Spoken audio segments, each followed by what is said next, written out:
Hello everybody. Today we are going to start a new topic which is objectives of management. Management is accountable for the establishing and attaining objectives for a company. The management has to take care of three different objectives towards various interested groups. They are the organizational or economic objectives, the social objectives, and the personal or individual objectives. Organizational objectives. Management in the organizational objective has to take care of the interests of all, that is, the stakeholders, the consumers, the government, and the employees, as well as utilize resources to its optimum level to have the maximum outcomes or profits. The organizational objectives has to take care of three different aspects. The first is survival. When we talk about survival, we say management by taking positive decisions towards the various business activities ensures the survival of the business for a longer term. So when we talk about the organizational objective, the management has to very well take care of the survival of the business during a long term. It has to ensure that it stays there amongst the existing organization which is already occupied a particular place in the market. Next is profit. When we talk about profit, obviously it plays an important role in facing business risks and successful running of a business activity. Without profit, it is never possible for any business enterprise to run for a longer period of time. Hence, it is very much essential to not only ensure its survival, but also it assures a proper continuous returns to the various stakeholders in the organization. Next, we talk about growth. Obviously, when we talk about growth, management must ensure the growth which can be measured by the increase in sales, the number of employees, number of products, additional investments, etc. Each and every business, when started, is started at an economical scale, but with a prospect in mind that it will ultimately reach its optimum level as and when required. I hope it's clear when you talk about the organizational objectives. The main focus is on the survival of the business, the profit of the business, and the growth and development of the business. Social objectives. Social objectives of the business are the responsibilities towards the society. For a certain corporate houses having net worth of more than 500 crores or a profit of 5 crores in any financial year, the government has made it mandatory for them to spend 2% of their profits towards corporate social responsibility. Social responsibility or objectives includes the establishment of benefits for the community. As a part of the community, every business, whether it is a trade or a non-trading concern, has a social responsibility to meet. This applies to consistently generating financial values for many components of the society. The managers should ensure that they do not adopt any unfair trade practices. There should be no antisocial practices. They should generate employment opportunities. They should provide financial supports to the community. The business should be a lawful business and they should supply quality goods at a reasonable price. These responsibilities are all a part of the social objectives which should be carefully handled by the managers.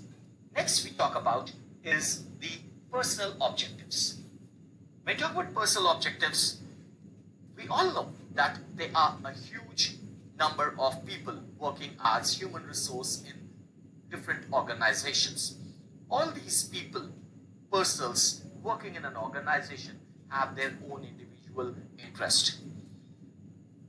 The management has to see to it that these human resources, they are very much satisfied by fulfilling their various interests, as the satisfaction will help their best contributions with a complete willingness towards the organization. So it becomes the responsibility of the managers to see to it that the individuals working in in an organization, their interests should be taken care by paying them good salaries and perks, bonuses, respect from colleagues, good working conditions, promotions, etc. Our next topic is importance of management. And the first point under the importance of management is achieving group goals.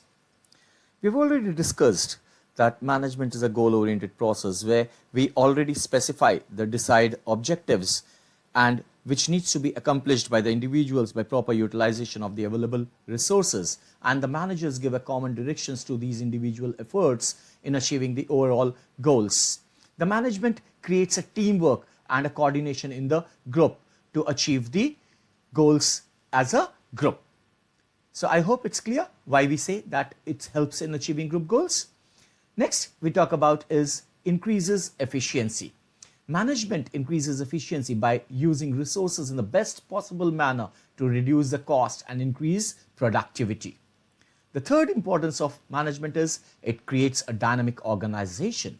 Management helps the employees to overcome their resistance to change and adapt as per changing situations to ensure its survival and growth. We all know development calls for changes, and the managers make it very clear to the employees that whatever is good for the organization has to be good for the employees. Hence, they should not resist to any sort of changes. Rather, they should adapt to these changes because it is very much essential for development to take place in the society. Achieving personal objectives. Organization has people with different interests working for them as employees. These human resources are important, and it is very much necessary for the organization or the management to keep them satisfied. Management should take care of the interest of these individuals or the employees, like paying them good salary, perks, respect from colleagues, good working conditions, promotions, so that these individuals achieve their personal goals while working towards the organizational objectives. Development of society. Business has various responsibilities towards the society. Managers should ensure that they do not adopt for any unfair trade practices. There should be no antisocial practices.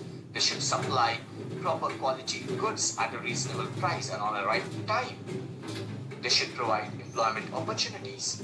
Their business should be lawful business, helping in increasing the standard of living of the people in the society.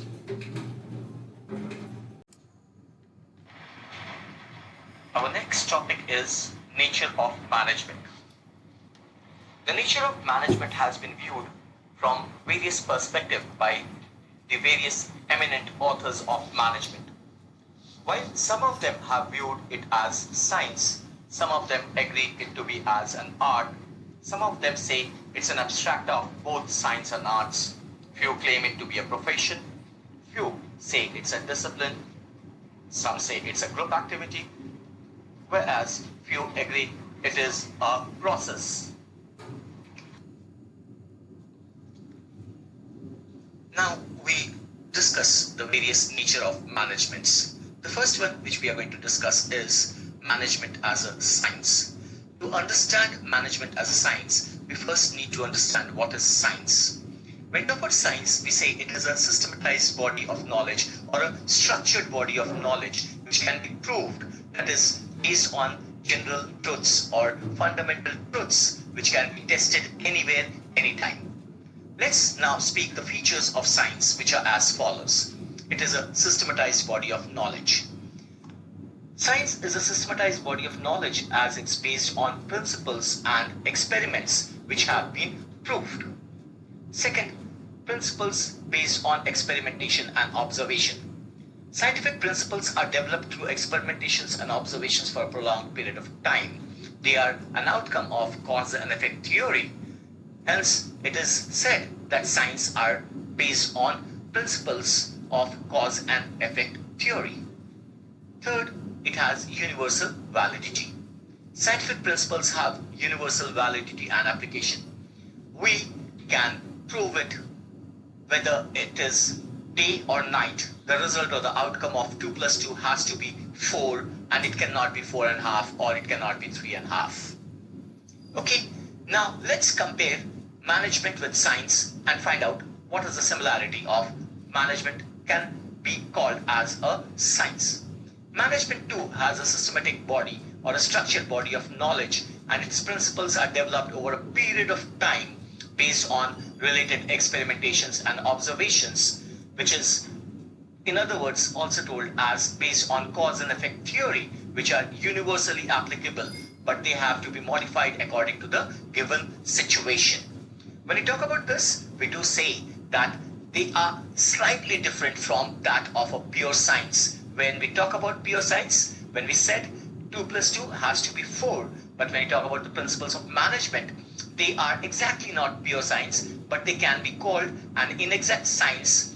The prominence of human factor in the management makes it a social science because they are flexible, they need to be adaptive as per the given situation.